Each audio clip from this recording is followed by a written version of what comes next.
እና እግዚአብሔር እኔና እናንተን ሲመርጥ ወይም የሰውን ልጅ ሲመርጥ አባላትን ለማብዛት አይደለም።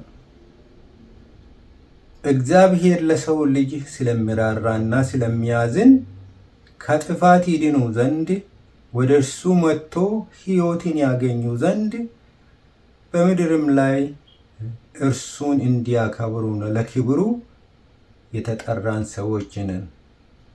ስለዚህ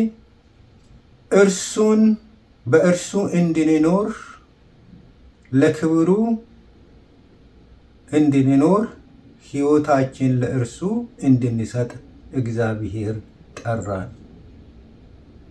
ስለዚህ በሕይወታችን እርሱን እንድንመስል እግዚአብሔር ጠራን፣ መረጠን።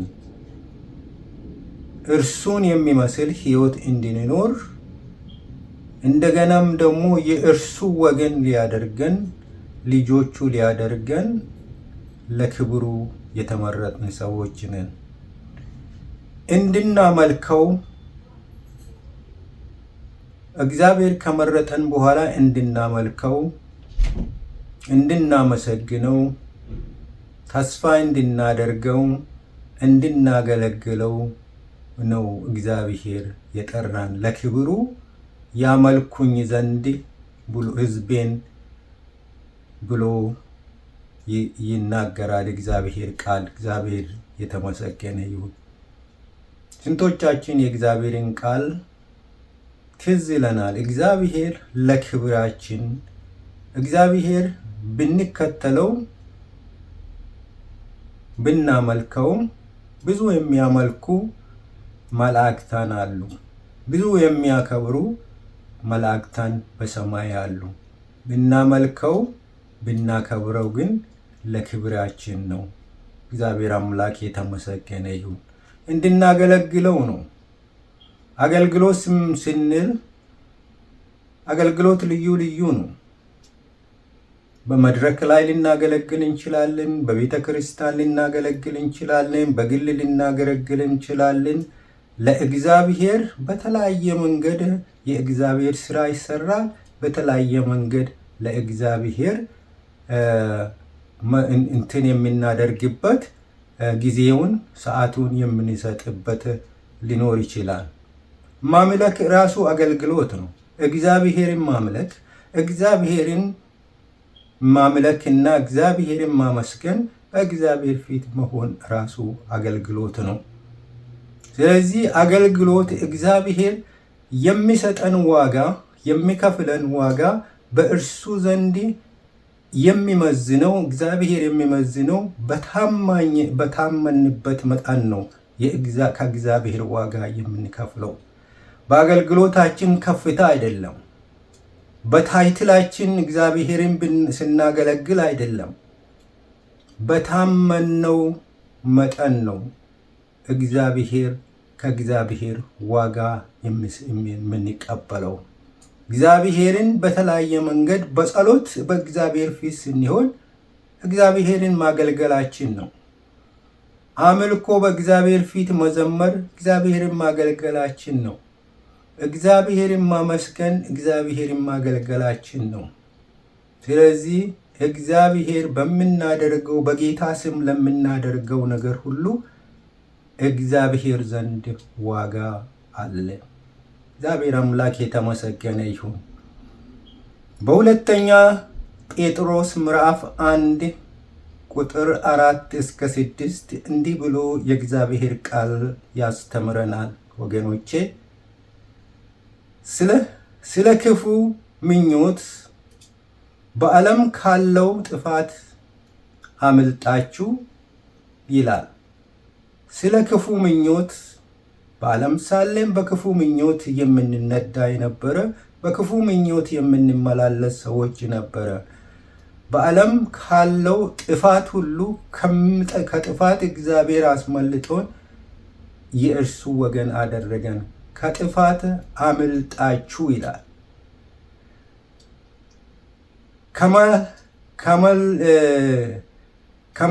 ከመለኮታዊ ባህሪው ተካፍያለሁ ይላል። ተካፋይ እንድንሆን የእርሱ መለኮታዊ ባህሪ የዘላለምን ሕይወት ተካፋይ መሆናችንን ይናገራል።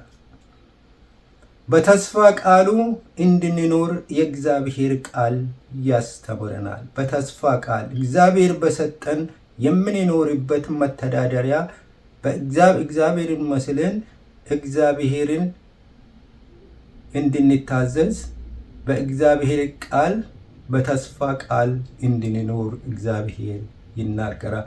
መለኮታዊ ባህሪ ተካፋዮች ይሆነናል። የእርሱን ባህሪ ዘላለማዊ ሕይወት ተካፋዮች ይሆናል። የእሱ ባህሪ ትሕትናን ከእርሱ ተቀብለናል። ፍቅርን ከእሱ ተቀብለናል። ምሕረትን ከእሱ ተቀብለናል። የተቀበልነው እርሱ ካለው ባህሪ ለእኛ ያካፈለን ትልቁ ነገር ዘላለማዊ ሕይወት ነው። ከእግዚአብሔር ጋር ለዘላለም የምንኖረው የእግዚአብሔርን ዕድሜ እንድንኖር እግዚአብሔር ለእኔና ለእናንተ ይሄንን እድል ሰጠን። ከዓለም ጥፋት ያድኖን በተስፋ ቃል እንድንኖር እንደገና በነዚያ ክብርና በጎነት የተከበረውን እግዚአብሔርን እንድታከብሩ እጅግ ታላቅ የሆነውን ተስፋ ሰጠን ይላል። የተከበረውና ክብር የሆነውን በጎ ስራ እንድንሰራ እጅግ ታላቅ የሆነውን ተስፋ ሰጠን ይላል። ማን ነው? ጌታችን ኢየሱስ ክርስቶስ የሰጠን ተስፋ ታላቅ ነው። ክብሩም የሰጠን ታላቅ ክብር ለኛ የሰጠን ጌታችን ኢየሱስ ክርስቶስ ነው። ስለዚህ ምክንያት ትተጉ ስለዚህ ምክንያት ትጋትን ሁሉ እያሳያችሁ በዚህ ምክንያት እግዚአብሔር ለዚህ ክብር አብቅቶ ትልቅ ተስፋን የሰጣችሁ በዚህ እና ትጋትን እያሳያችሁ በእግዚአብሔር ፊት ነቅታችሁ በእግዚአብሔር ታምናችሁ እየተጋችሁ ትጋትን ሁሉ እያሳያችሁ በእምነታችሁ በጎነትን ጨምራችሁ ይላል። በጎ ስራውን እያበዛችሁ እግዚአብሔር የሚፈልገውን በጎ ስራ በጎ ጨምሩ ይላል። በጎነትን ጨምሩ ይላል። አብዙ ይላል። በበጎነትም እውቀትን ይላል። በበጎነትም እውቀትንም ማሳደግ አለባቸው። እግዚአብሔርን መምሰል ከእግዚአብሔር መማር እውቀትን ከእግዚአብሔር ማግኘት አለባችሁ ብሎ ይናገራል። በእውቀትም ራስን መግዛት ይላል። እንደ እግዚአብሔር ቃል መኖር ራስን ገዝተ ከክፉ ተለይተ ለእግዚአብሔር ተለይተ እንደ እግዚአብሔር ቃል በጎን ስራው እየሰራ በእግዚአብሔር ፊት ተመላለሱ ብሎ ይናገራል እና ጽድቅንም እያደረጋችሁ እግዚአብሔርንም በጽድቅ ኖራችሁ እግዚአብሔርን ምሰሉ ብሎ ይናገራል። በእውቀትም ራስን መግዛት እግዚአብሔርን መስለን እንድንኖር በጽድቅም እግዚአብሔርን እንድንመስል ማለማመድ ራሳችንን ማለማመድ የእግዚአብሔር ቃል ያስተምረናል እና ሰዎች የሚለማመዱት የጽድቅን ልምምድ ሳይሆን በምድር ላይ የሚለማመዱ ብዙ ልምምዶች አሉ። አንድም ለሕይወት አይጠቅምም። ከእግዚአብሔር በጽድቅ ልምምድ ወይም ከእምነት ልምምድ አንድም ለሕይወት አይሆንም፣ አንድም ወደ በረከት አያደርስም። በፍቅር እግዚአብሔርን እንድንመስል፣ በትህትና እግዚአብሔርን እንድንመስል፣ በይቅርታ እግዚአብሔርን እንድንመስል፣ በትህትና በምህረትም እግዚአብሔርን እንድንመስል የእግዚአብሔር ቃል ያስተምረናል። እግዚአብሔር አምላክ የተመሰገነ ይሁን። ወገኖቼ ይሄ አምላክ ደጋግሞ የሚናገረን የሚመክረንን ለእኛ በጎ ነገርን የሚያደርግ ከፍታው የሚያስረግጠን እግዚአብሔር፣ ለክብር ያበቃን እግዚአብሔር በጽድቅ እንድንመላለስና በተስፋ ቃል እንድንኖር እግዚአብሔር ሁል ጊዜ ይመክረናል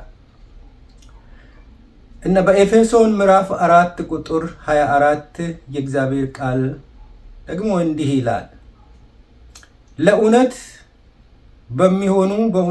ለሚሆኑ ጽድቅንና ቅድስናን እንደ እግዚአብሔር ምሳሌ የተፈጠረውን አዲሱን ሰው ልበሱ ብሎ ይናገራል።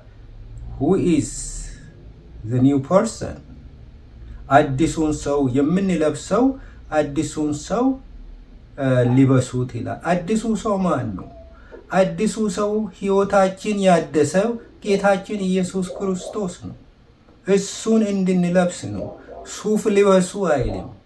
የሚሞቀውን ልብስ የበጋንም የክረምትንም ልብስ እየቀያየራችሁ ልበሱ አይለንም። የእግዚአብሔር ቃል እንድንለብስ የሚያዘን ለሕይወታችን መንፈሳዊ ልብሳችን ክርስቶስ ኢየሱስ ነው። አዲሱ ሰው ይላል ኒው ፐርሰን።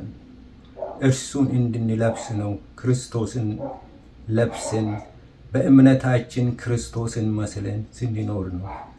ልብስ ስንል ልብስ ሰውነታችንን ይሸፍናል። እኛ የምንኖረው በልብስ ውስጥ ነው። ሰውነታችን የሚኖረው በልብስ ውስጥ ነው። ልብስ በሰውነታችን ውስጥ አይኖርም። ሰውነታችን ነው በልብስ ውስጥ የሚኖረው።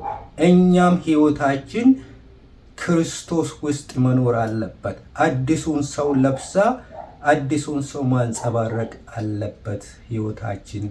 እግዚአብሔር አምላክ የተመሰገነ ይሁን። በኤፌሶን ምዕራፍ 4 ቁጥር 4 እንዲህ ብሎ ይናገራል፣ ያስተምረናል እግዚአብሔር ቃል። መጠራታችሁ በአንድ ተስፋ እንደተጠራችሁ አንድ አካልና አንድ መንፈስ አለን ይላል። ከማ ጋር? ከክርስቶስ ኢየሱስ ጋር እንደገና ከቅዱሳንም ጋር ህብረት አለን ይላል።